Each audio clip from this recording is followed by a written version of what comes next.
RunpuddRun drops a bunch of courses. Masta and Mashie visit the ranch. Muirfield Village goes through the Gauntlet. Do Pakman and CE Simgolf come out the other side? Coming up next on episode 23 of Between Two Biomes, ranch dressing on a Jekyll sandwich.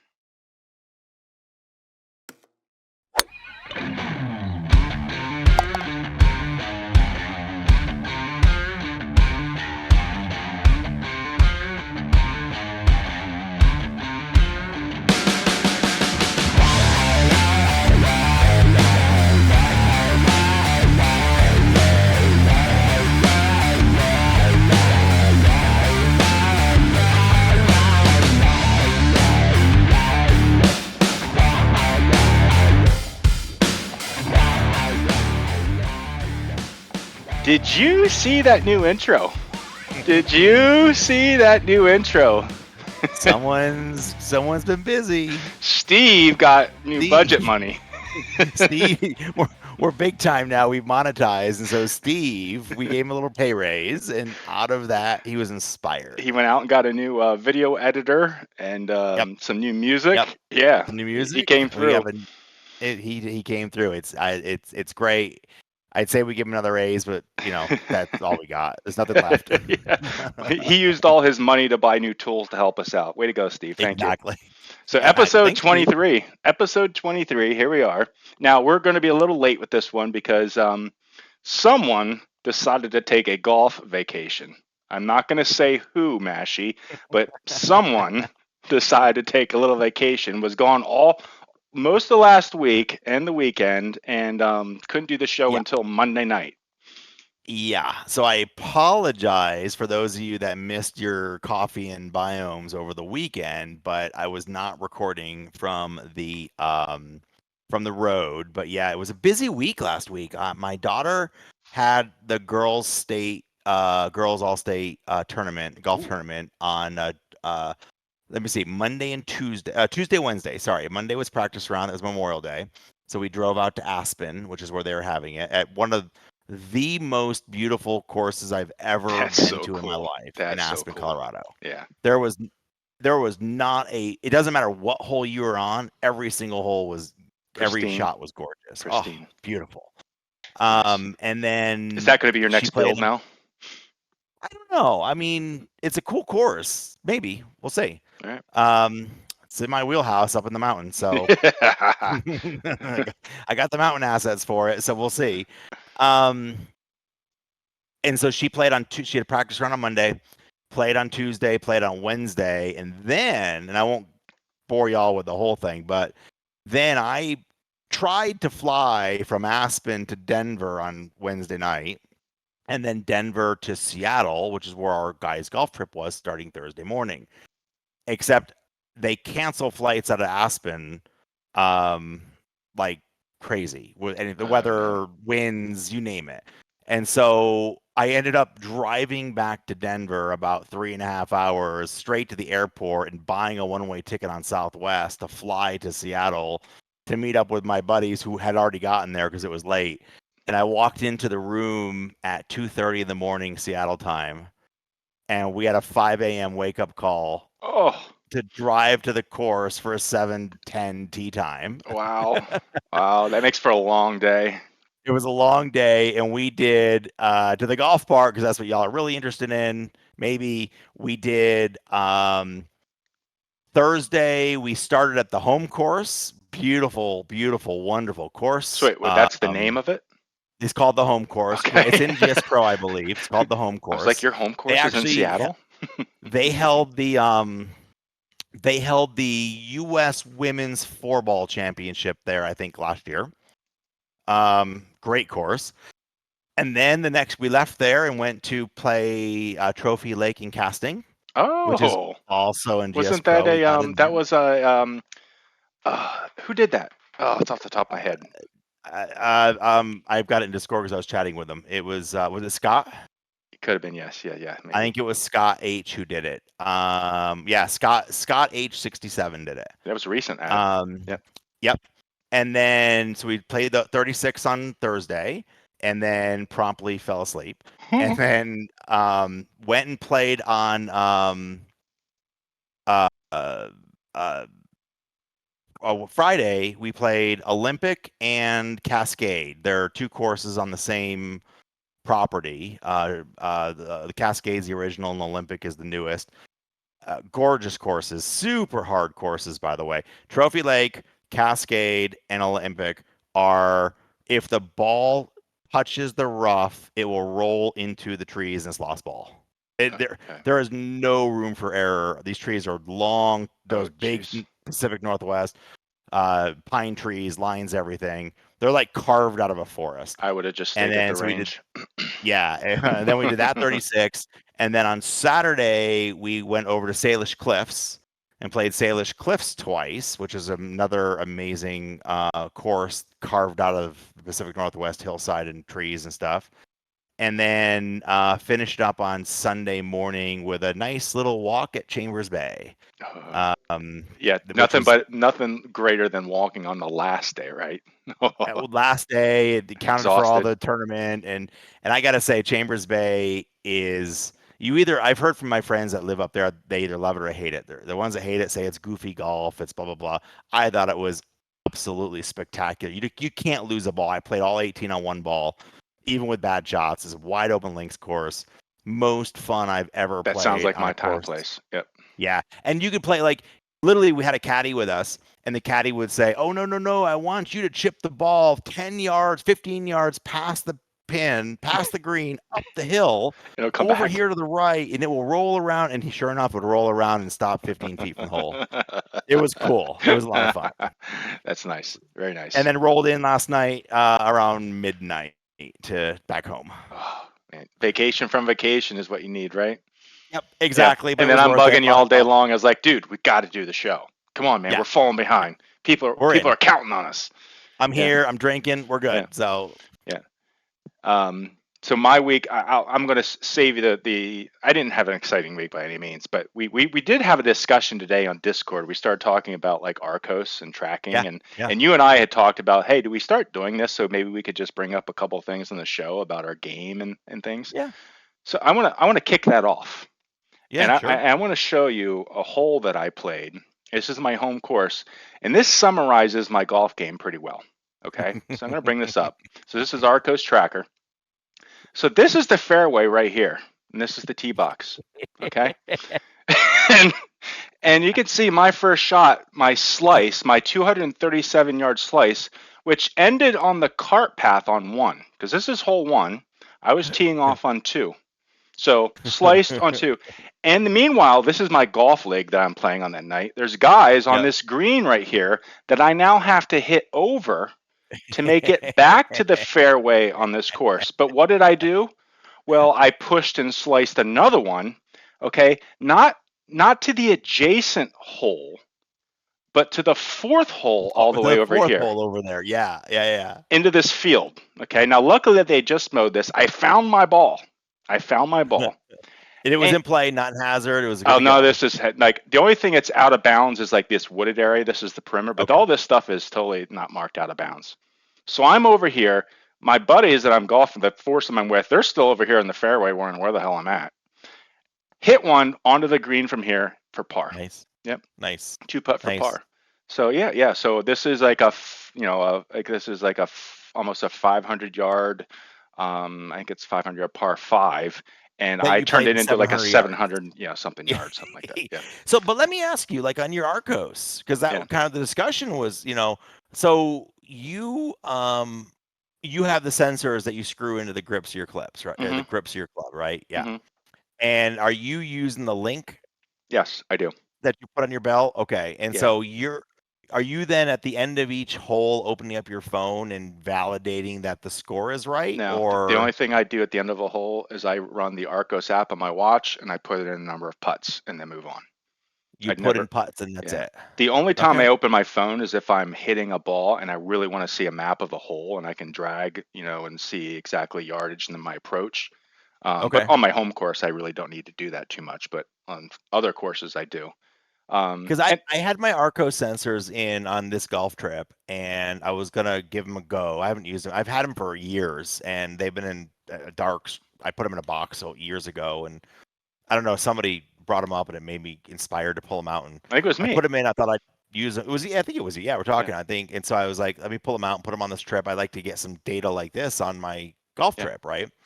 And what I found was I didn't know about the Apple Watch. To be fair, I didn't know there was an app for it. And so, and I don't have the link. So I generally use Golf Shot to track, basic shots and to get like yardages.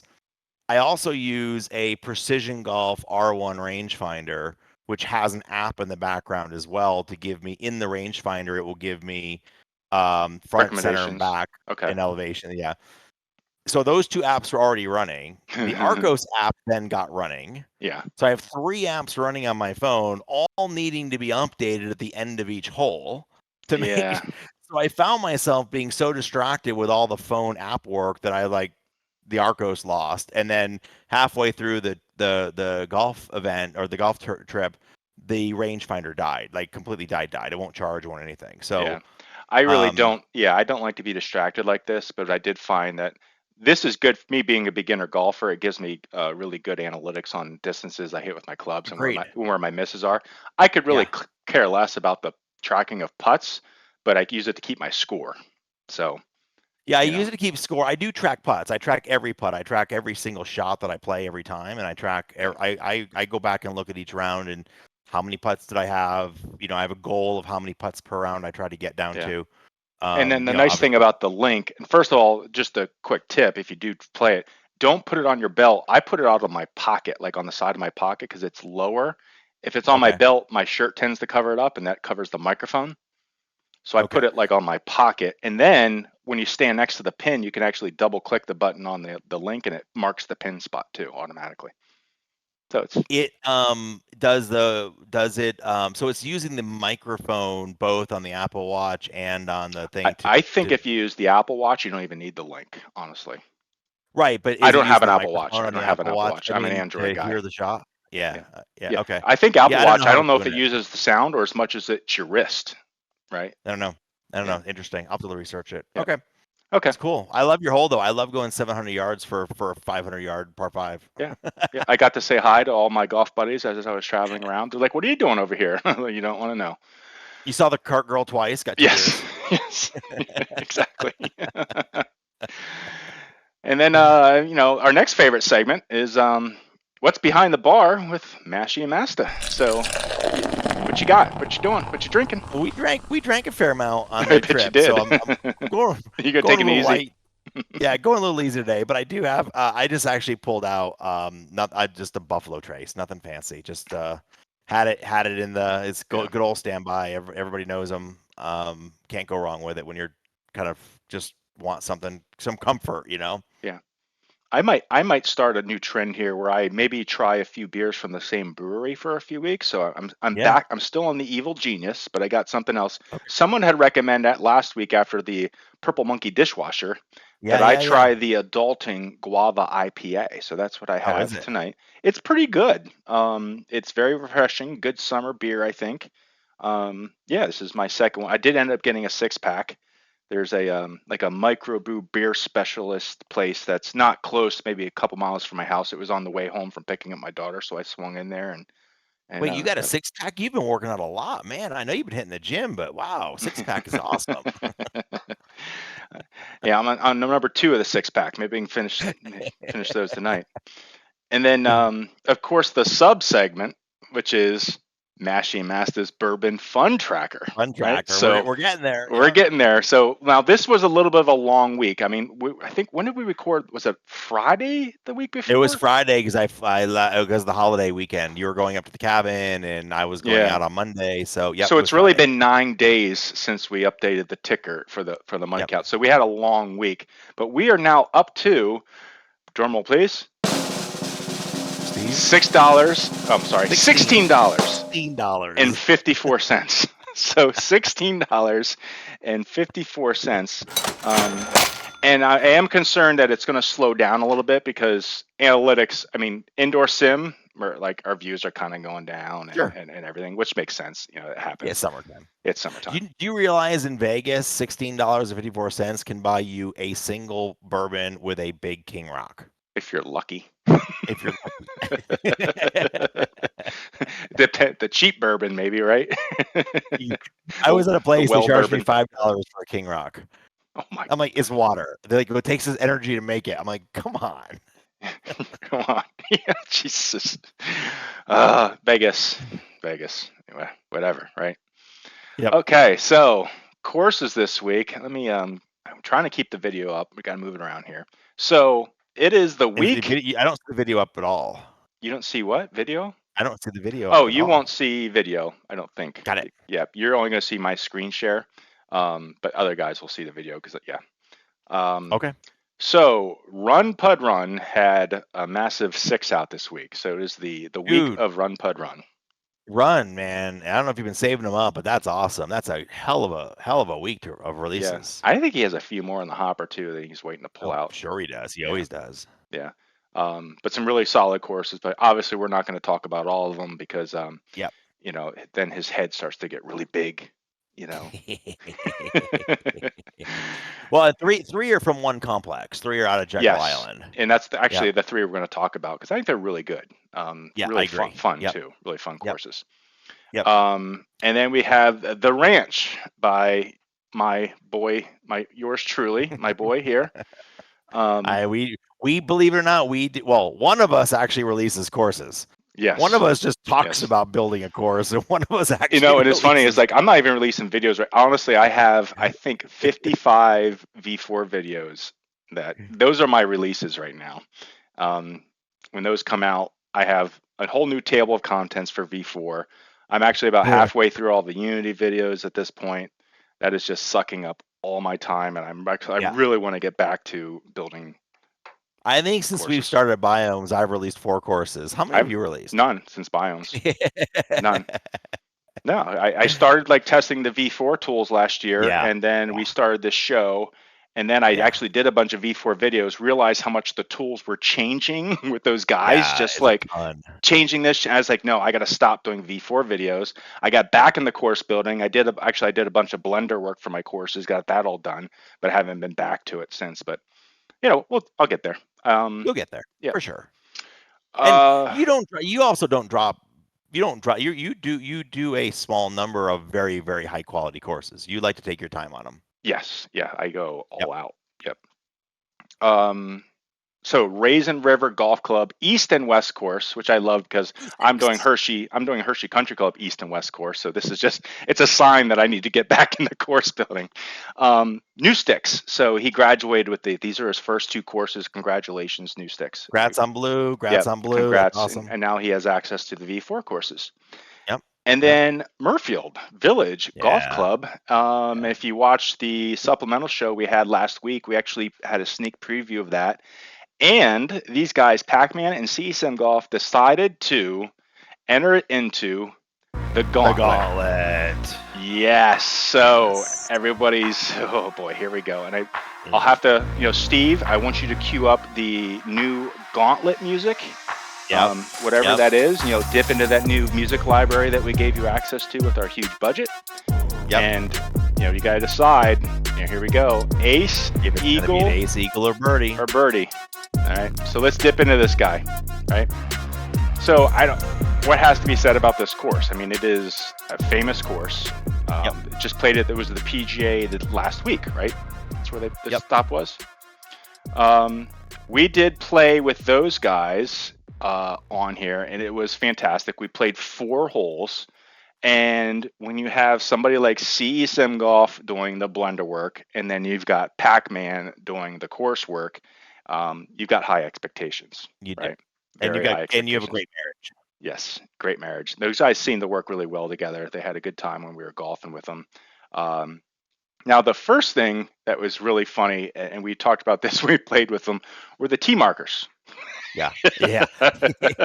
So they were smart, and they said, hey, we're not going to have any takedown notices here because we're going to keep this thing clean. Now, they didn't change the name of the course, so I don't know if they get in trouble for that. But this tee marker, it was supposed to be like a picture of like a statue or a Statue of Liberty, or and they just decided to put a Dyson vacuum cleaner in I there love it. instead. That nice, very creative, and I love it. Great And blender work, CE though. Simgolf, nice job. I love it. So luckily I was able to capture like the shot of the blimp in many of these screenshots, so you'll see that throughout. Now it says and another like not hitting Don't trademarks. take me down. It's not the Goodyear blimp, it's the good beer blimp. Right. Yep. So again, Yeah, and like another thumbs up. when we played it, the blimp, it was really cool. We played it, and I think it was hole 3 or whichever hole it was, the first hole that we played. The blimp goes flying right overhead, right where we're teeing off. Yeah. It was great. Now I noticed in the new version, actually, and maybe this just didn't happen to hit. I get blimp sounds every once in a while too. That it was great. Yeah, because I loved it. Also did a great job with the water. I would say, knowing my experience with water and how creeks work and how hard creeks are to work with, especially when you have creeks that are forking off places and coming together. So hard to have a forked creek and have water move in a way that looks natural and consistent, right? Yep. So I asked them, I said, hey, Pakman, did you use RAM for this? Did you use lake splines, RAM splines? And he said a little bit of both. Because an area like this, you almost have to do a lake spline because RAM is linear, right? It's only going to go in not straight lines, but only go in line. You can't branch off without creating a seam. And I was I was determined to find some of these seams. And I had to look pretty hard to find them. He did a good job of disguising those.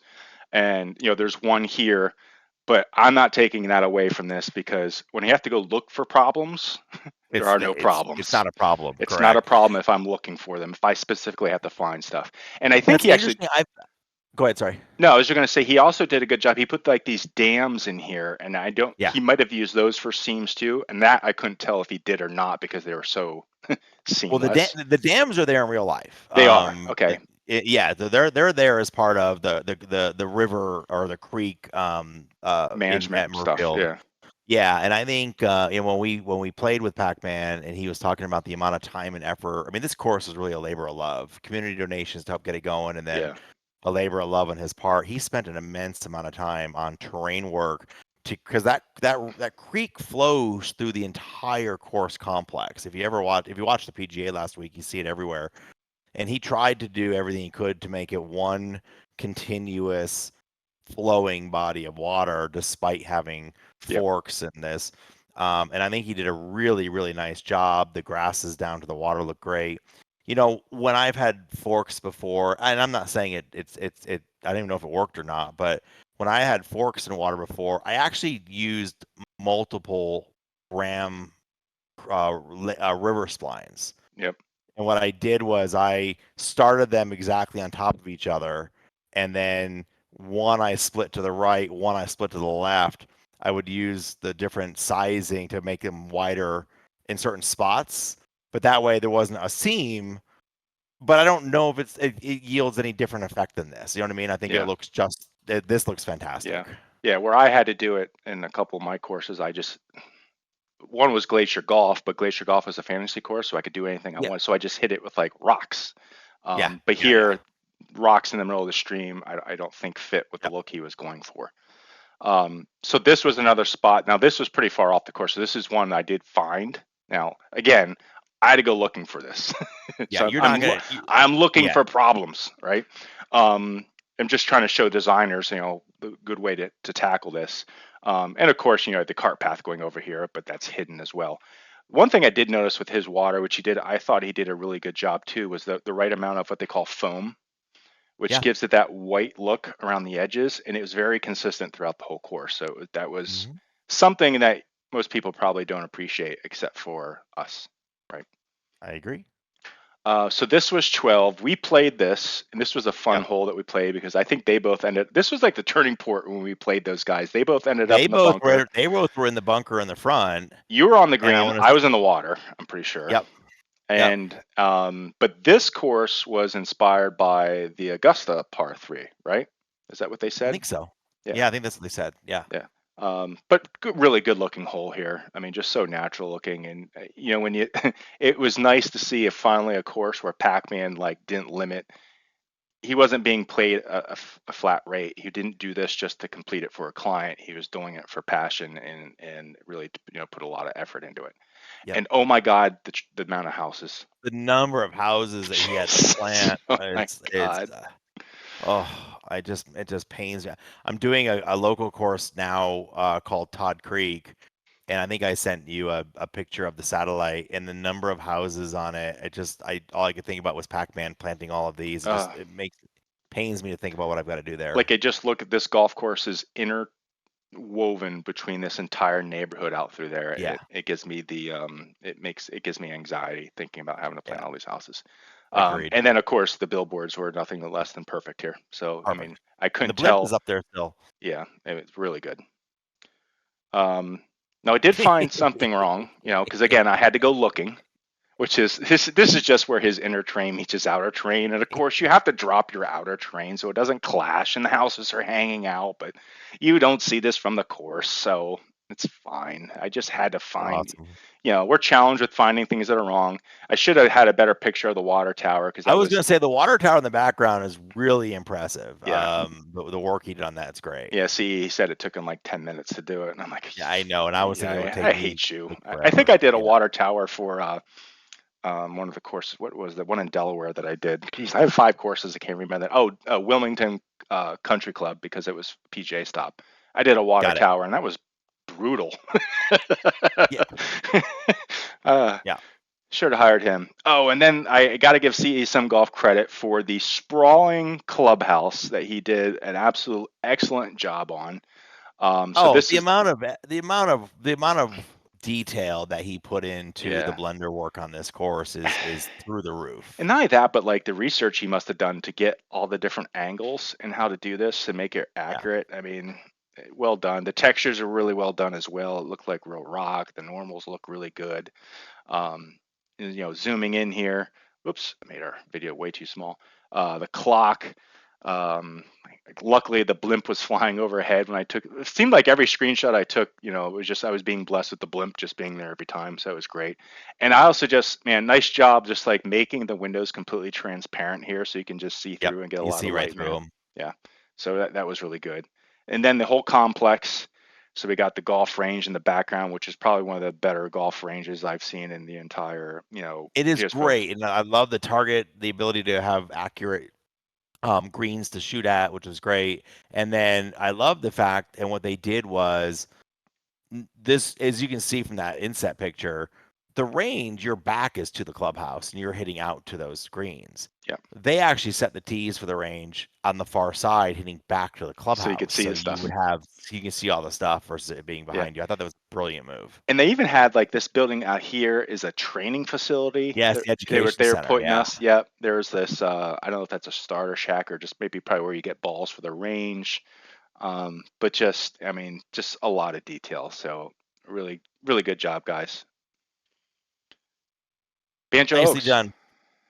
Banjo Oaks. By who? Now let me ask you: was this one listed on our earlier list of all the courses?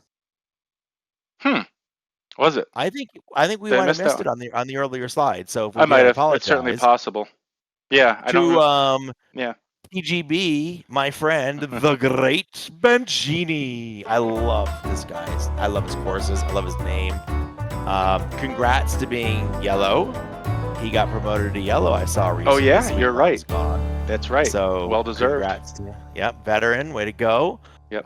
Really, really, I enjoyed this course a lot. I thought the yardages were great. 67, not too long, not too short, but good yardages on it. I didn't find the course from a golf perspective particularly difficult, which is good, but challenging. You got to put your ball in some spots on the course, so it was neat. The description cracks me up though.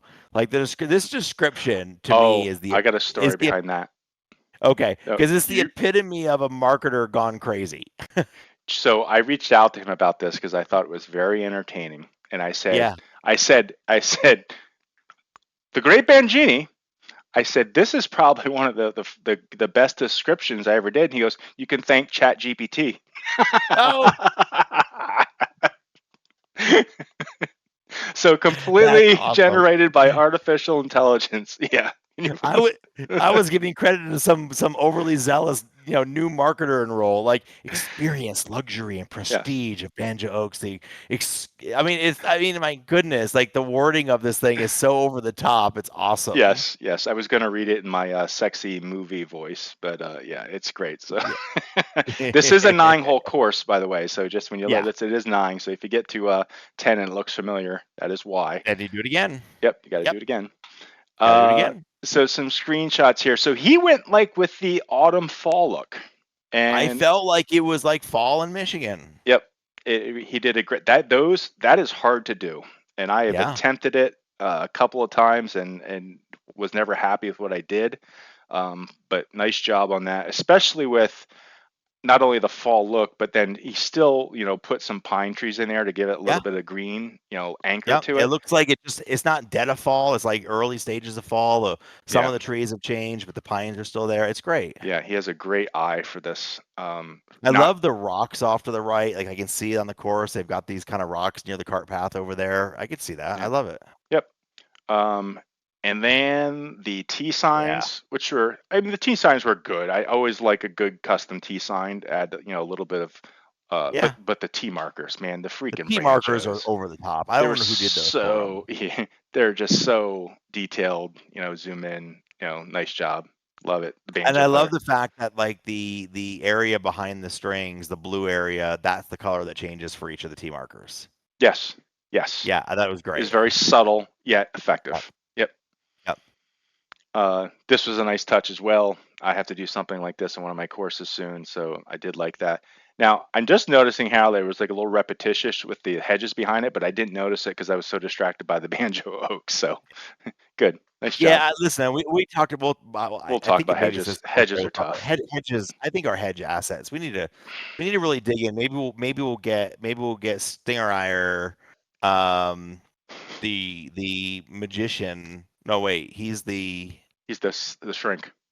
he's the shrink to take a look at some of our hedge assets because I think the hedge assets we're using they repeat too. Like see how boxy they are, they repeat a Yeah, well, bit. this is a And I different think that one, I think, than the other ones that are later on the yeah, course. I think it's just an They're asset. either We too need to boxy or well, we'll show it in the other ones that come up here. yeah, Um, yeah.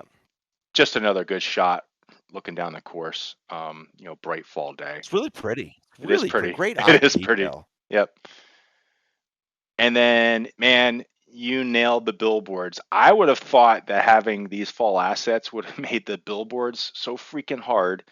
I can barely see where that line is. Yeah, It's right here in the middle. yep. But wow, You could barely see it. I didn't think you could get billboards this close. Honestly, That's great. It's so good. it's really good. So nice job there. So you found this, and I love it. I love this. I love this because I think it's one of the first times that we're seeing vert painting at the tree trunks. Like we've talked on the previous shows about putting grasses by each trunk. Yep. And matter of fact, we didn't screenshot it, but like my course, the ranch, went back and made sure for every tree that's around the course, there's little grasses next to it. I love the idea of vert painting a worn out area because that's what they look like. Yeah, it's where there's no sunshine at the base of the There's tree, no so the grass doesn't grow. sunshine. Yeah, it looks great. I love that. I love Yeah. that way of Yep. doing it. Thinned out the 3DG with the black channel. Love it. Yep. It's awesome. And then I don't. Did you get married this weekend? Look at Yeah, that. I thought this was really cool. I mean, just either they're cleaning up from the wedding or the wedding hasn't come in yet, so Yeah. it's really cool. Nice job. And I think that's an asset that has been around for a little bit. The clubhouse there, I think. Although I wouldn't be surprised if maybe does he do blender work? Great Banshee. I don't know. I'd be curious. Yeah. I want to say no, but I hate Yeah. saying no because for all I know, he's And that's a a really blender good looking wizard. gazebo too. I haven't seen a It is a gazebo like great that. looking gazebo. And the textures look really good. And actually, my screenshot doesn't do it justice. This looks a little bit flat compared to how it looked actually in game. Yeah, it's good. It's really good. Yeah. Now we did have a little critique here, and again, Yeah. all opinion, which was wasn't a huge fan of the bunkers with the lips being so deep, but the bunkers being so shallow. Right. I agree. I felt like if the lip is going to be that big, it should be a different texture. Yeah. If it's not good, or if you want to leave it this texture, that's fine. Then I think the lip is too big, Yeah. too deep, I should say. Yeah. So I don't know if we dug the bunkers out or not. I would rather have seen a smaller lip and the bunker more dug out. Yep.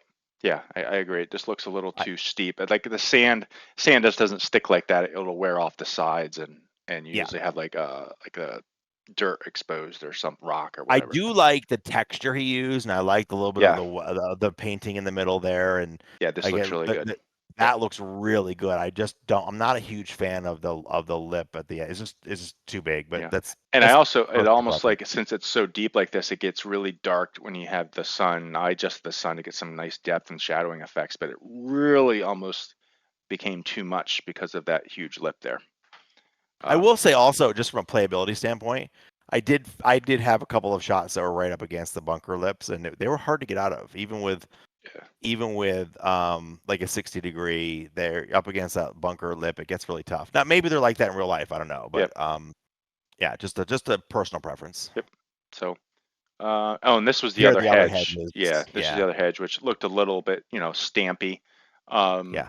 But again, the hedges are tough. I know you could try rotating this. Again, insert like a random one in a couple spots, might break it up a little bit. I'm dealing with the same thing on the course right now. I got tons of these hedges. I got to figure out how to make them not look repetitive. It's not easy. Yeah, I think we Not need easy. some good hedge assets. I've got a couple of hedge assets that from probably 2 years ago. I don't know if they're any good or not, but I think this maybe isn't that asset. I don't think that's bad what we see here. It's just that we have to figure out a way of rotating them more rotate them or randomly. something so they don't look quite the Height. same. I've been Yeah. playing with height, rotation, and angle. Make them, some of them lean different ways. And yeah, but listen, to be fair, on a well manicured course like this, a lot of times those hedges are completely flat across the top and they're boxed off. Yep. Yet in real life, they don't look stampy. So Yep. yeah, I Yeah, mean, it's tough.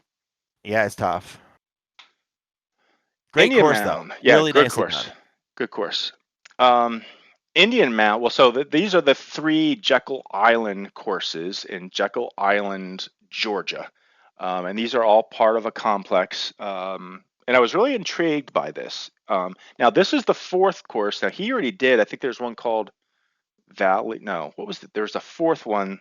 I can't. He already did it though. Now I can't remember what it is off the top of my head. He already did a Jekyll Island course. So this is his 2nd, 3rd, and 4th Jekyll Island course, and I think they were all commissioned by the same person. Okay. So someone's very passionate about these courses. But I think this is a perfect example of SGT, GSPro, and of course, like, I'm interested in this now, and I'm really considering like looking into this as a golf trip. Yeah, I agree. If you can go to Jekyll Island, there's 4 courses right around there, and stay in one spot and have. That's an interesting idea. Yep. So Indian Mound And is one. Go ahead.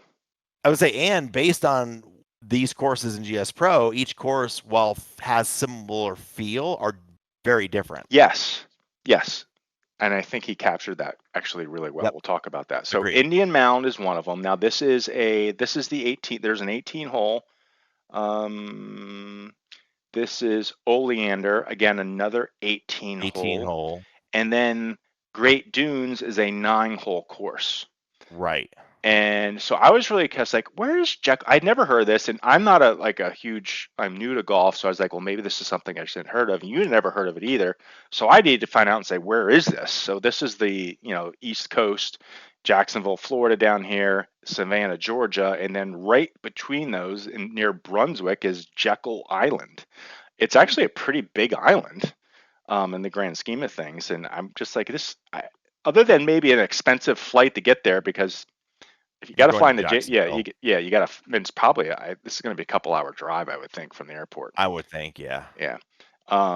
So here is Indian Mound number 1, and so now these are, I know Mashie, these are going to be flat for you, right? So these are all ocean level, 16 feet above sea level, and pretty flat. However, so there's Indian Mound, and then you got the pine trees, and then here is Great Dunes, which actually has a little bit of a different look with some of these. Oh shoot, I forget the name of these trees. The Lorax trees. Yes, the Lorax tree. It does look like it. And of course, I thought Run was really messing with us when he put one right in the middle here because of what we said last week about the course with all the trees right in the middle. It's like, is he messing with me here? And then here's Oleander, which looks very similar to Indian Mound, right? Yeah. But Great Dunes is quite different. Yeah. Yeah. So, and then he had the custom T markers, which nice job there. They're across all the courses, of course. Now, Great Dunes, which is one Great I like to. Dunes.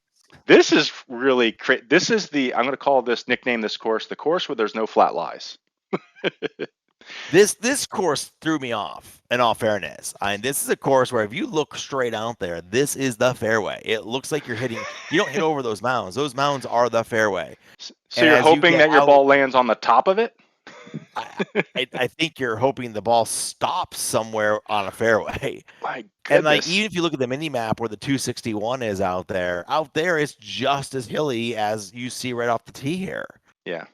It really caught me off guard. I on one hand I was very surprised. On the other hand, I kind of loved it. Yeah. Now, Ron, I'm going to tell you right now, I'm almost done with my blend theory videos and my blend customization videos. So I'm going to get those to you right away so we can make sure you get your blends right. These look a little. They look like they might that be blend's a little. not bad. You don't think it's? You're You don't just think it's being off? nitpicky. No. It may be off a little bit, but not much. I know he is like. I know he said that the blends have confused him, so I want to get the videos out to him to help him out. Yep. So here is hole number 3. Look at this. So cool. There's so much terrain here, right? It's so cool. This is what's intriguing me because you know what? It kind of reminds me of, but not really, is Tobacco Road. Tobacco Road has all these like mounds and hills everywhere. Kind of like that. It's definitely different than Tobacco Road, but like it's that same kind of feel, like just everything funnels everywhere. And I thought when I first teed off on this one, I thought maybe he really screwed up the LiDAR. Right. And I mean, Run doesn't do his LiDAR anymore. He told us that on the BangQ podcast, right? Yeah. I mean, we know that. But like I thought his LiDAR was screwed up somewhere, and like these were really not the right fairways, but it is. It's the way it is. And then like I'm looking like, what is back here? This background here, but it doesn't end here. All right. No. Look at this hole. And now this hole is crazy looking. First off, we got to understand, Run. I'm just curious. No knock at all, but like, what is the deal with the tee boxes? Yeah, I think it's croquet.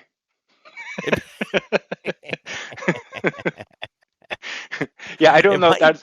Yeah, I didn't like when I got a capture. I don't know if these are like double tee, like if there's like shared, like they tee off, go to another direction here. Yeah, I don't know what it is. There's like, a lot. I see, like in this picture right here, there's 3 blues. Yes, so there. I don't know what this blue is for, and I don't see its matching partner. Now, obviously, this one and this one is what we're teeing up, but I'm not sure. Maybe there's another one off screen, and it's going, this way. I don't know. All I know is there's a lot of, because if you look at the front, not the front of that tee box that you're just pointing at, not the one we're looking at here, those front 2 tees go together. Do you talk about this one and this one, right? Do they, or is it that one? And no, I think these are the whites. So there's white I'm circling here, and this white would be the whites for the same hole. But then I see a white here and a white here. That means that they're like shooting like this maybe way. It's a double tee box or something. And yeah. But what makes me like, there's more up here though. Where are they going? I don't know. And there's not much up there, right? Other than I just want to understand where the tee boxes go. I think it's pretty cool. I just I was surprised. I mean, or could these be other tees for? No, I was going to say, since this is a 9 hole, did he add extra tees for like the back 9 to make it different? I don't know. Well, the yardage on the card was the exact same. Yeah, you're right. Okay. So no, I don't know. I don't know. All right, and then we got the buried turtle. I love this hole. Like when I got to 5, and I had this approach. This is the approach shot. This is so cool, right? Right. It's a little bit like number 10 at Arcadia Bluffs, and a little bit like number 10 at Chambers Bay in real life, where we're going up to the green, the fairway pinches down into about a 10 or 15 yard, but it this is more severe than that, and this is it's cool. Now, I'm not sure what kind of carts they have here. Cart path? and how they get up that, but you know, I mean, I want to yeah. see a guy get out and he has a winch on his cart path and he pulls the And he throws it up cable around this tree at the top, around and the then tree up there and it pulls him up to the top of the cart path. we like making fun run pud. But this is cool. This is like a This really was cool. fun course. Yeah, this is one I Yeah. want to play with the guys when they come over, because there's just so much terrain and there's fun stuff your there's ball some can do. water Right? on not just this course, the other two courses as Yeah. well. There's some water shots, there's some placement shots. It was pretty cool. Yeah, I mean, you think Georgia near the ocean is going to be, it's Yeah. going to be wet, and water's going to be All I seeping can up from think of everywhere. is humidity and lots of gold bond powder. Okay, Raisen River Golf Club West Course and East Course by New Sticks. Again, we said New Sticks got his blue badge, so congratulations, New Sticks. Welcome to Blue. Welcome to the elite club of people who have published a golf course, the SGT. Congratulations. East Course, and let's take a look. So these are V3 courses. This is a V3 course, and as far as new courses go for a new designer, this is pretty darn good, right? Yes. Incredible. He took the plunge and did a satellite shader on here. The only thing is, I think just as a new designer, I think he just needs for his eye to mature just a little bit, right? Okay. Okay. Most common things, I think. So I think first of all, your 3DG is a little dark, so you got this whisker look to it. Yeah. And then also as a result, you can tell exactly where it stops rendering. So you got this, I don't want to say it's a hard line, but the line where you can see the 3DG stops, because it's such a different color than the underlying. So what I would have recommended here is make your rough color, your diffuse for your rough here, make it a little bit darker and green, and then take your 3DG and make it a bit lighter to bring those two together. Yeah. And I don't think he did a sat shader on his 3DG either. That's what I was going to say. I think the issue is there's no sat shader on 3DG. Yeah, so you don't see any lines the colors here with 3DG, and so it's not it's just not. If you do a sat shader in the 3DG, and if you need help with that, let me know. I've helped a bunch of the new designers with sat shader on 3DG, so happy to throw a helping hand there. It's funny, when I first loaded this course up, that green tree off to the right there. This one? Yeah, which I know that tree very well. I've used it a lot. The dark green tree below it, it looks like the tree's floating. It's not, by the way. It's covering up the it's covering up the lower part of the trunk. So when I first loaded up the course, I'm like, I found something. Let me run out there and look. I was like, oh no, it's not floating. It looks good. Yeah, I played it. I found nothing technically wrong with the course, so he is obviously paying attention to what he was doing. Gliders all worked. No balls falling through meshes. Obviously, he embraced Auto Fence Builder. Understands his textures, understands normals, because everything's got, the fence has a lot of depth to it. Custom T markers. I don't know if he did those in Blender himself. Trees, this dark green tree, maybe tone that down a little bit to match. Doesn't have to match the same, but just not so much different there. But otherwise, I think really good. It's really good. Yeah.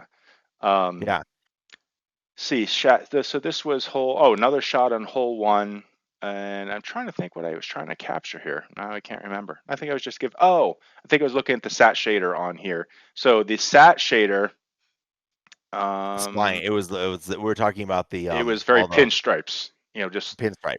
Yeah, and I think we have a pointer on that later on. So here's another pointer that the sat shaders, like, see these mow lines kind of coming through. You got mow lines coming through trees. You got mow lines going over concrete. Mow line here going into a bunker. What I would have done in Photoshop is just got rid of those lines there, so there's no mow lines in this area at all. The only other thing too that I did notice, and this shot actually, and we didn't talk about this earlier, but I saw it when we were playing, and just keep an eye on, like, in this shot right here, I count 7 or 8 different types of trees. There's this big tree right there. There's the pine tree next to it. There's the weeping willow next to that. There's the dark green tree next to that. There's another lighter green next to that. There's an even lighter green. So you don't have to have so many trees. Pick a couple of really, really good looking. If you get too many different types of trees, sometimes it can look a little too random. Too random. Yeah. So just a thought. I mean, they may be the right trees. I don't know, but just a thought. Especially if you use trees that are made by different companies, like a speed tree and a forest tree and a nature manufacture tree. Although they look good individually, they all look different. Yeah. And they react different to wind. Yes. We'll actually talk about that later on in your course. So here's another view of the sat shader where we were saying, hey, just tone down the sat shader. It's almost too perfect, right? Too perfect. And that the lines are, it's fine for the lines to be straight, but you can bring in a grunge to break them up a little bit, or bring the opacity down so they're not so prominent. Because it just, and then also you just have, to me, spots in here with your mower that normally you wouldn't have anybody mowing. I do like that he did the curved bow lines around the fairway. Those were very well done. Yes. Very well done. And that is it's just a little too much stripey for me. Yep. Yeah. No, but I think he's really close though. And this just goes back to my initial statement was his eye just needs to mature a little bit, and this is going to be really good. Right. I'm excited to see. I hope he continues to build courses, because if this is a glimpse of what he's going to do by like 2, 3, 4, 5 courses, you're going to see some, I think, amazing stuff out of new sticks. Agreed. And the classic. We missed the billboards. Yeah, you missed the billboards. And we're talking. So these are your LOD zeros down here, green. Then your LOD ones, which start turning autumn, and then your billboards, which are like full blown like haunted hollow colors. Yeah. Just bring those together. And I almost think he just didn't do billboards. Maybe he just forgot to do them because I it's definitely one of those things you get excited, almost done with the course, and last thing you don't check those things. So. Oh, I've done it. I've done that same thing. Yep. Or sometimes you bring in a new tree and you forget that it resets the billboards, right? I remember my first course, my very, very first course, and some feedback John gave me with John Meyer, and he was like, "Dude, make sure you adjust your billboards." And I'm like, what the hell is a billboard for? Okay. And I remember, I think it was Run, because RunpuddRun and I started at the same time. I think it was Run. I'm like going, hey, do you know what these billboard things are? Because John keeps telling me to adjust them. I don't have any highways with billboards in my course. What the hell is he talking about? I don't know what the hell a billboard is. He's talking about are we supposed to put advertisements on our course? Yeah, what the hell is he talking about? I don't know. Sure. This was one of his bulkheads, and he had it lifted up. So just be careful, because a ball would roll underneath that, and that would be very frustrating for somebody. For the ball roll down, and it goes under the bulkhead, and next thing you know, you're in the water, like and you're going to hear about it. I didn't check if he added a collider on that bulkhead. Just if you haven't, just make sure you lower that down so it's flush with the mesh, and then make sure there's a collider on it. Yep. Now, when I was looking at this, because when I was kind of away, I was like, I think I see water through there. So I zoomed in and got this. And then I saw this odd line. So this other arrow here, there's this line. I was like, what is that? Then I was thinking, does he have 2 water planes or something? So I was zooming around, and I went under the water to see what this was. And guess what I found? And I found another bulkhead. So I don't know. I guess he was probably playing with bulkheads and ended up, creating a second one there, and maybe forgot to delete that one. So it's not a big deal. It's kind of a funny thing. It would happen just about any designer, right? Yep. Yep. Done it myself. Good job, though. Yes, good job. Well done on your first course, and again, congratulations one more time. And we come to your course, the Ranch Country Club. Yeah. This is an interesting one. I'll give you just a quick 30-second on it, because... Well, hold on a second. I want to give you... Yeah, okay. I did some research on this, and when I did a Google search for the ranch, I found this, and I was like, we need to go visit this place, because it sounds like a really cool place that we should go. So you didn't realize that they had a course right behind here. I didn't. Clubhouse. Yeah, it's not the best looking clubhouse. I mean, the gated fence is a little weird. You got to ring the buzzer to get in. It's the best 19th hole you'll have at any course.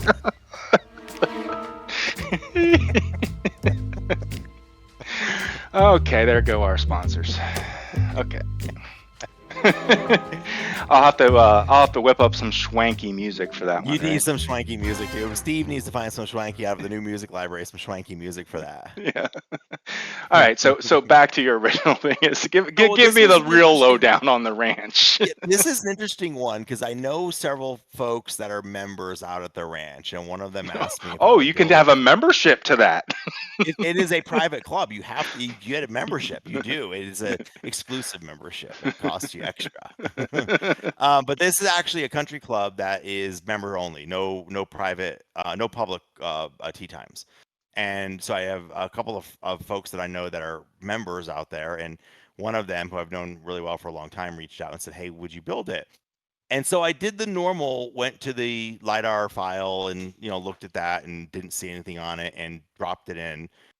My complete mistake was Pakman had already had it on there. I just missed it when I searched through and I looked through and I don't know why, but I just missed it. So here we are both in parallel building it. Okay. Now Pakman builds way faster than I do. Okay.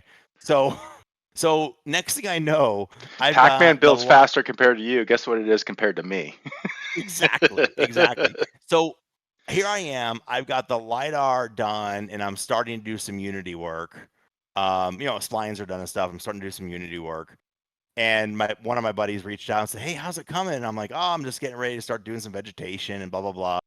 And literally an hour later, a post from Pac-Man goes up on one of the Facebook groups, and it was like, "New to my patron, the Ranch Country Club, blah blah blah." And I'm like, "What the hell?" And my Wah, first wah, reaction wah, was really mad. Like, wah. I put it in the sheet. What the hell's going on? And then, of course, I didn't say anything like that. And then I went and Yeah. looked at the sheet and I saw we both had it. And so I reached out to him. We talked about it. So what we decided to do was his client paid for a level of build. I was planning on building a higher level than that build. Yep. And so Pac-Man did his work. He sent me over all of his assets. I combined them with what I had already done. We talked to his client, and his client was like, "Yeah, it sounds great, no problem." And so then I worked a little bit with his client on here's what I'm changing, here's what I'm upgrading, or whatever. And it's a win-win. Everybody's happy. His client's happy. Pac-Man's happy, and we ended up with this course. So my friends are happy. So it's all good. So this was a commission that basically for you then? It Or was a no? commission for Pac-Man, Okay. just a bunch of buddies for me. Okay. Right. Nice. So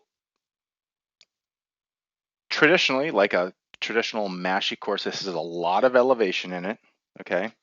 And the mountains, I frankly, in the back here are amazing looking, like you always do. You got a lot of experience doing that. You did a good job with the fog here too. Right amount of fog. Um, I think you started it at the right distance too, because one of the things I don't like is when there's fog on the course when I'm trying to hit, but fog Yeah. in the distance, kind of like. And I think were these nature manufacture mountains? Yeah, I use a mix for the Denver for the Rockies outside of Denver. When you're looking at, because we have a set of foothill mountains, Yeah. like everybody, we have foothills, and then we have the mountains behind it.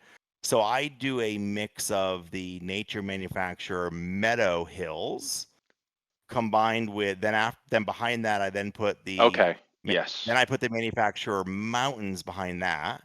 And then I layer the third layer of the winter mountains for the peaks of snow and behind those. Okay. Now, did you shrink them so they don't fall out your 5K window? Or no? Yes, Okay. they're a combination of resized and moved a little bit forward to give a Yeah. layered approach, but stay inside the 5K. Yeah. Okay. Yeah. There's a And then lot I of good put the depth there. fog to where the fog starts right at the foothill layer. Yeah, I like the fog because sometimes I think people use too much of it and it's really obvious. I only noticed it until I was like teeing off and I'm standing there looking at my projector and I'm going, those clouds are moving. No, they aren't. Yes, they are. No, they Yes, are. they are. Yes, no, they're not. Yes, they are. And I literally had to like stop F5 and fly out there to see the fog. And it was good because it was just enough that made you think and it wasn't distracting at all. So it was really nice. Nice. Yeah, and I add what I do as well. I did in this course is around the peaks of the winter mountains. I have put some particle clouds, and Rusty Yeah. Dave used similar approach on And Revelstoke. Yep. Revelstoke, and I've used on Bear Dance as well.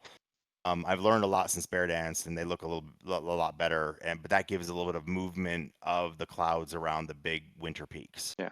No custom T markers, huh? No. It's on the docket. I will be honest with you.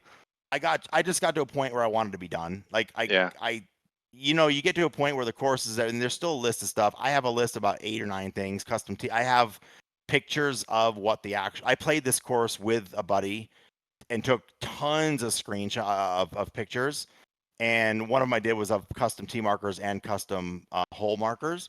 I just need to find somebody in Blender who will do them for me because I started to try to do it and I don't have the energy. So it's on the list. All right.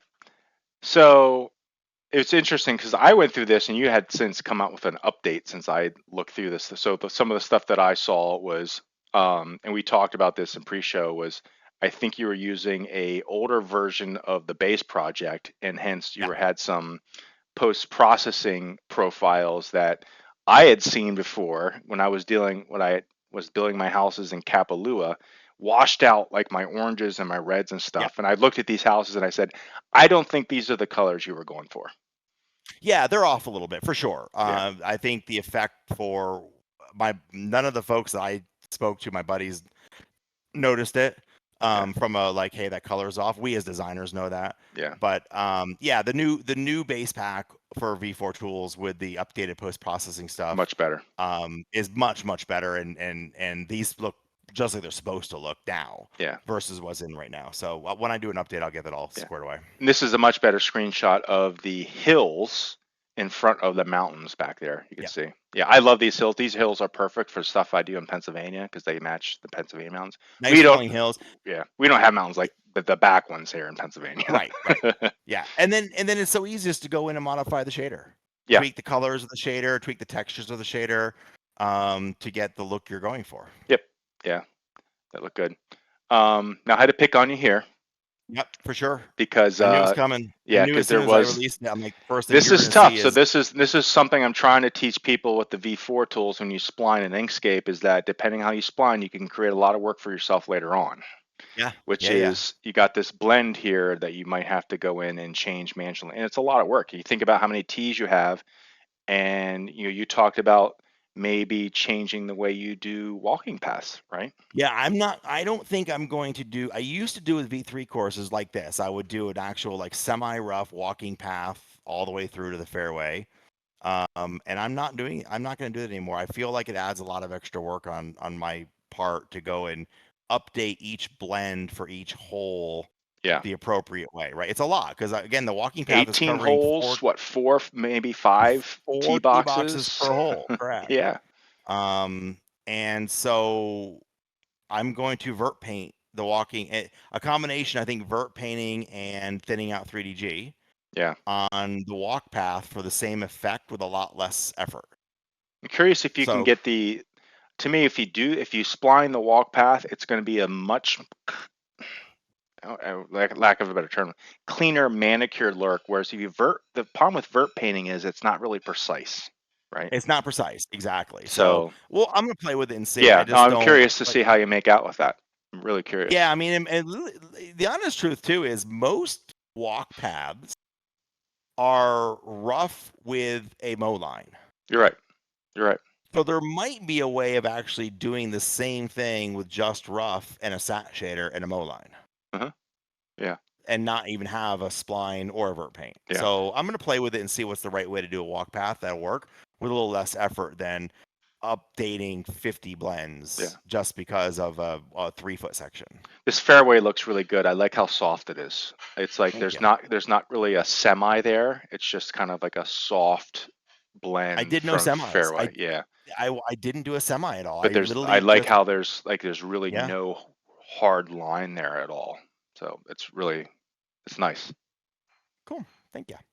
And we had talked about this and I think you might have changed like your diffuse on your texture underneath there. It's really dark compared to your grass. And I think you were going to maybe you're going for that dark shadow look here. right? I was trying to, yeah, exactly. And I was playing around with a mix of, do I change the black texture on the blend versus, or, update the black texture on the blend versus Yeah. the overall diffuse color. And I ended up going with the darker diffuse color. And, I think there are spots where I think it looks really, really good. And I think there's spots like this where if you're looking straight down on it, it looks really dark and doesn't look, I think if you look more of an angle, it looks Yeah. better than looking straight down. Yeah, that's probably one of the more frustrating things in general with course building is sometimes you just can't make every angle look great, right? Yeah, and so I'm playing around with, do I lighten it up? I'm actually playing around with the different now that DPR, and thank you for releasing it. Now he's released the video on how to update the texture arrays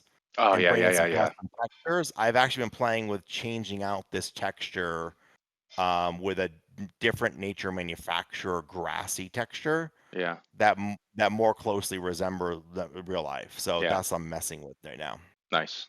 I was like very excited when I saw he released those videos because Yeah, yeah. yep. But I agree. I think, listen, we pick on it. We look at all courses, including our own, and that is it was as good as I had at the time. Could it be better? Probably. Yeah. Now I was gonna laugh because you went with the light cart path, which I don't like. I know you don't like light carpets. That's the color I of gotta get I Wes. gotta get over it though because we just do not have these in Pennsylvania. It's all Oh, dark, so when I see them, it it's just so looks. funny. Yeah, I gotta figure out how to get past that. Um, so I had to put a couple screenshots of that, and then of course, you and I like to do grass around the Yep, trees, so it doesn't yep, look as quite as perfect. So you did that yep. here, and I had to bring this one up because when I got to this tee box, I was like, wait, something's different here.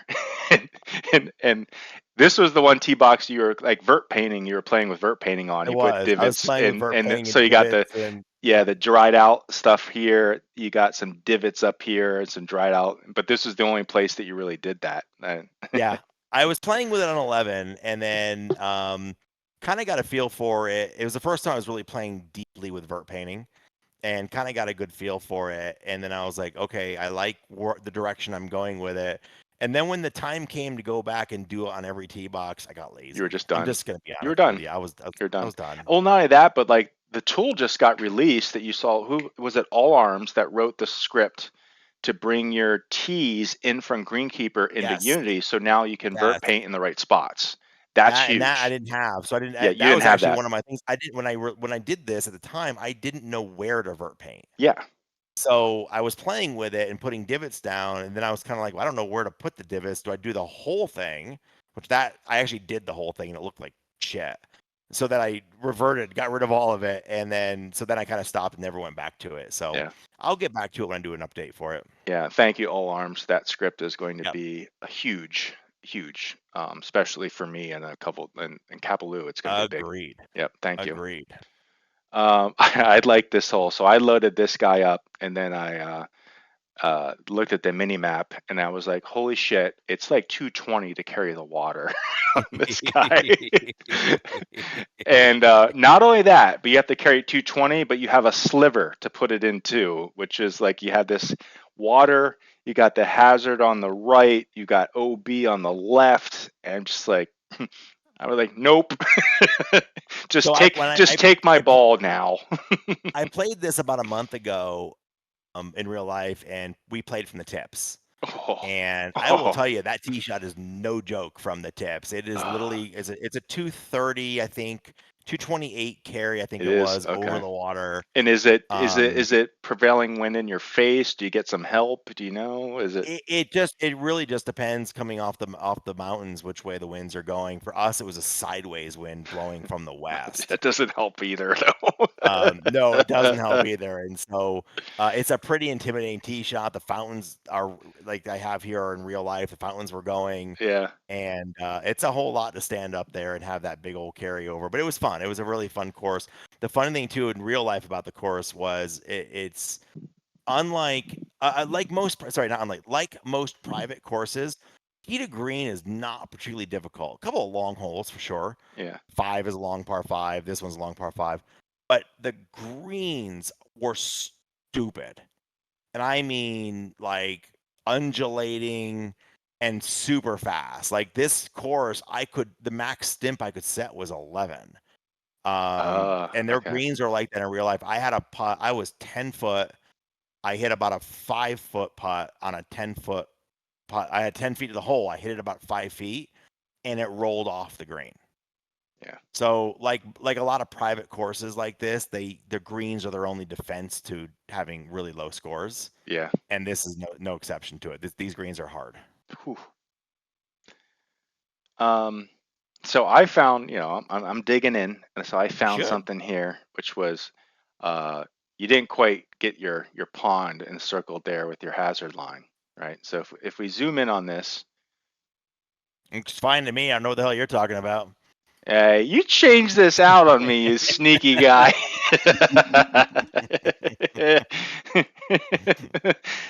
Well, you can see it over here. You can see if there was water. There was water sticking out.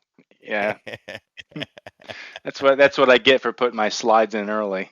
Mashie goes in and changes them. Fixed. Update on the way. Thank you. Yeah. No, that's what I get. Actually, that's what I get for reviewing an old version of the course, right? Yeah, the new version actually hasn't been published yet, so I just submitted it. Okay. All right. So no, you got the current version. All right. And then I added in, like, I tried for the guys I know, I tried to add in a bunch of extra little Easter eggs hidden throughout the course. So like the scores.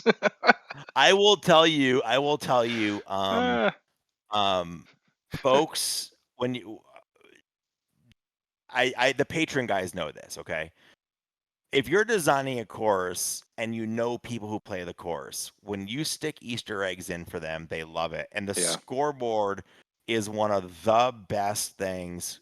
Like Eric Neely was one of my buddies I played with. I put him at the lead. Scott, there's me in there. Osterman, all those names except for Spieth, all those names are members that we know at the course. You know what I mean? Nice. And they love this. When they load this up and they're going to play it, they love it. And so Neely has the sim in his house, and his buddies come over and they're going to play this course in the wintertime and see their names as they come up 18 to the leaderboard. That is a surefire crowd pleaser when you're building if folks you know. Absolutely. Yeah, and that's one of the best things of being a designer is you can do stuff like this. Yep. And then I added a couple more Easter eggs in. Oh, this one I wanted to show. I don't have the actual, but this is the range, and I took the same shot from the range and matched the mountains to the real life picture. So I matched the trees in the exact spot, the fence off to the right, the houses, and then the mountains are matched up exactly with the real life screenshot. It's always nice when you can go see the course in real life. Yeah, that's fantastical. Love it. And then a couple small ones. My buddy's wine shop, he owns. So I took his logo and I put it on the billboard up by the. Well, you got the billboard right. Yep. Yeah, I got the billboard right. Yep, exactly. Billboards. And then there's my buddy's house. He's on 14. It is on 14. I put this is what representation of he and his wife. She's lounging by the pool and he's standing out there. So I did that for him. His house is the biggest house on the course. I did it on purpose. He'll get a big kick out of that. Nice. And then one more quick shot. There's a house on 16, I think it is. We didn't do this, but when we were playing, he was like, "Oh, we jumped the fence over here." He keeps a cooler stocked with beer and snacks for us. We jump the fence and go into his backyard and grab it. And so I put the beer cooler and the beers and stuff at the exact house where it is. So just some fun stuff. That's always something I would do. Yeah. Yep. All right. So let's get to our feature request of the week. And so this actually started almost as the Facebook post of the week, and then I brought it into Discord and posted it, and it kind of morphed into a whole discussion between a bunch of us, which was real-time weather updates. Yeah. And you seem pretty passionate about this. Listen. This to me is John's post in Discord is 100% correct. This is I'm going to paraphrase. This is a want, not a need. Oh yeah. Okay, there are probably other things that we need before we get our wants, right? Yeah. My only point is don't dismiss realism. it. Yeah. Yeah, and I want, and so in the winter time when there's snow on the ground here in Colorado, and I load up a course in Georgia, and it's 70, and I actually find I don't change the weather in GSPro when I play. I just load up, and whatever the default is, I play it, right? Right. And it was the one thing I loved about E6. And I'm not comparing the two because there's nothing good about E6 compared to GSPro, so don't get me wrong. Well, But real-time weather. real-time weather, the ability to load up a course and have all the local weather and local winds and everything, especially for like mountain courses where you could get a big windy day come up halfway through your round, so What's I just funny think is it's that something we should you realize discuss. in GSPro, if you didn't realize that you can get it, you can play in the rain and snow in Yeah, GSPro. You've seen that? yeah, Yeah. yeah. I don't think it impacts the ball at all. I think it's No, I just don't think it graphic. is. It's totally just graphics. Yeah. Yeah, yeah. Although But I that think, would be the next step here is like rainy day and not have the ball roll out as far, right? I mean, wow. yeah, yeah. I mean, that would be like, I think the holy grail, which is, hey, you're playing your round, it starts raining on you, and all of a sudden your stimp on your greens go from 12 to 8 or Right. 10 And you see the because. rooster tail come off your ball as you hit it. Yeah, exactly. Yeah, exactly. So I mean, but no, I think real time weather is something that a lot of people would really, really like and want. I don't think it's a need, but I'd love to see it in game. Yeah. Okay. I agree. I think it's not a bad feature. Yeah. I just I think low priority. I'd love to see like a skins game get added first before something like this, but um, Oh, I think there's a bunch of play modes. I would love to yeah. see a lobby for joining uh games like like online matches. Like when we played with Pakman and CE Sim, I would love to see a lobby I see your lobby, let me join your lobby, as opposed to just the game. You know what I mean? Like it would be cool to see different lobbies of folks playing games going. I Oh, just you think that would see. be Yeah. Or like basically instead of Discord to find somebody, you could go and say, hey, let me go into a lobby and just yeah. find out if someone else who's interested in playing. So sit in Yeah, the like lobby. listen, I, Yeah. I want I want GSPro. GSPro is in my opinion the gold standard. Okay. Yeah. And in a lot of the things they do, I want them to continue to stay that way. And the way to do is to keep innovating. And I just would hate That's to a see really good them point. not continue to Yeah. innovate. They're going to have to do that. Yep. And you innovate doing a mix of both wants and needs. Yeah. Yep. Yep. Yep. So we purposely waited to the end to do this. I know Pac-Man was probably going, wait a minute. And we said at the beginning, sorry, Pac-Man, we said at the beginning, let's really mess with him and just move on to the next course after we do the gauntlet. So we didn't forget about you. We just decided to give you a little bit of we wanted to make sure you watch the rest of the show. Sorry, my man. All right. So yeah, so we had to decide whether we were going to give him in CE Simgolf an ace, an eagle, or a birdie. And Mash and I talk about this, Yep. and we take this very seriously. And I think first of all, we can definitely we can roll out the birdie, right? Because this was a really well done course. Now we did find a few things, although they were hidden. Um, that I think weren't major issues, but he and I were very comfortable with delivering the ace. Right? So congratulations, Pac-Man. Congratulations, CE Simgolf. You guys got your ace. You guys deserve the ace. It was never for me. I think for Masta as well. It was never any doubt. It's great. Yeah. It is very well done, very detailed, plays really well. I mean, I think the fact that there was, I think, next to zero issues through all of SGT in the tournaments last week just goes to the quality of the course build. And so, Yeah. and the blender work and the range I mean, I thought it was thought through from the range all the way through. So really, really great job, guys. Yeah. I totally agree. I yeah, I can't say much more. I think when we played it live that night with them, Yeah. I think the only thing I was saying is I have to look at this on my computer so I can really kind of look into the detail. But in my head, I was thinking ace the whole time. So yeah, well done. Mm, Absolutely. great. Awesome. Congratulations, guys. You deserve it. Yeah. Which brings us to the MPOW. MPOW. All right. Steve, I need you to work on that explosion music or that explosion sound, right? You got that big library now, so Mashie, what do you think? What are you looking at this week? You know, well, I'm gonna first off, I will hold to my creed or whatever. I will never choose my own course, so my course is out of the running for me. I feel that's kind of goofy. I have a question for you. So I'm torn between two courses, but one of them, like, well, let me just say it. How do I say this? Because I don't want to. My MPOW, I'm going to say it is for RunpuddRun's the Dune course, the 9-hole Dune course. Okay. All right. Desert Dune. My question is, I thought all three of those as a complex are so good. It was so unique. So I kind of want to give my MPOW to the Jekyll. Yeah, we could do that. I don't see Island Dude, series. This is our show. We can make up the rules as we want. So we could do I want to give them to the. We could just do Jekyll Island as the MPOW. I want to give them to the Jekyll. My MPOW is the Jekyll Island complex. I think all three were great. We covered most of it in Dunes. I think Dunes is a 9-hole course is the awesome. It was so much fun. It was unique. It was crazy. Very well done. It looked good.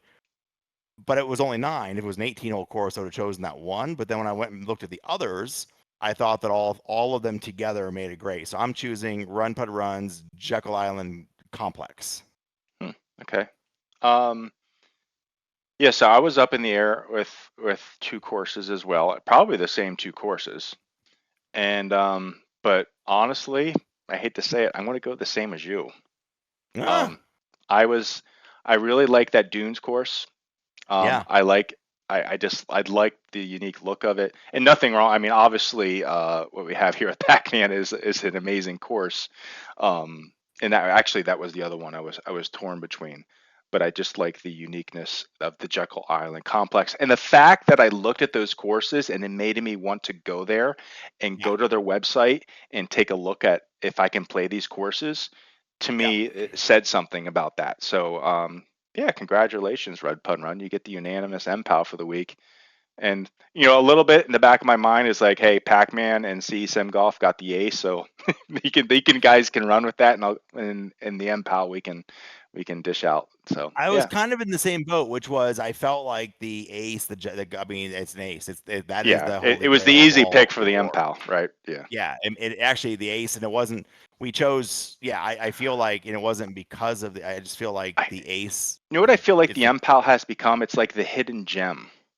Yeah. It's like the one that maybe like, okay, Muirfield was like this ace, amazing course, but people say, hey, what are the hidden gem courses? Go look at the MPOWs. The MPOWs are like the hidden gems. I was between, and just to be honest, to be fair, I was between the Jekyll complex and Great Bangini's course. Oh yes. I was between those two because I really also like the Great Bangini's course, and so like I actually. So that's where I was between those two because I felt Muirfield is so good. It's got the ace, put it in its own category. Yeah. So cool. So congrats and honorable mentions to Great Bangini. From me, that you did great on that course. That was awesome. Yeah, there were a lot of good courses this week. Honestly, it was great to see a new builder come through with a great course, and then everyone else just really, it's amazing what we're getting to look at every week. So good stuff. All right, man. I think you need to go to bed. Yep, it's time. Yeah, and welcome back home. And thank you. I get work on it. Oh, by the way, there was another course released yesterday. Oh gosh, who was it? It was Crazed released a course. We didn't forget about you, Crazed. We're just going to take that course and move it to the show for this week because it didn't fill into like the window. You get it, right? We didn't forget about you, Crazed. Our plan is to record back on normal schedule. Hopefully, yes. Hopefully you'll get like two biomes pretty close together. Yep. All right, man. All right. Bye, everybody. Have a good night, my friend. See ya. Good night. Bye, everybody.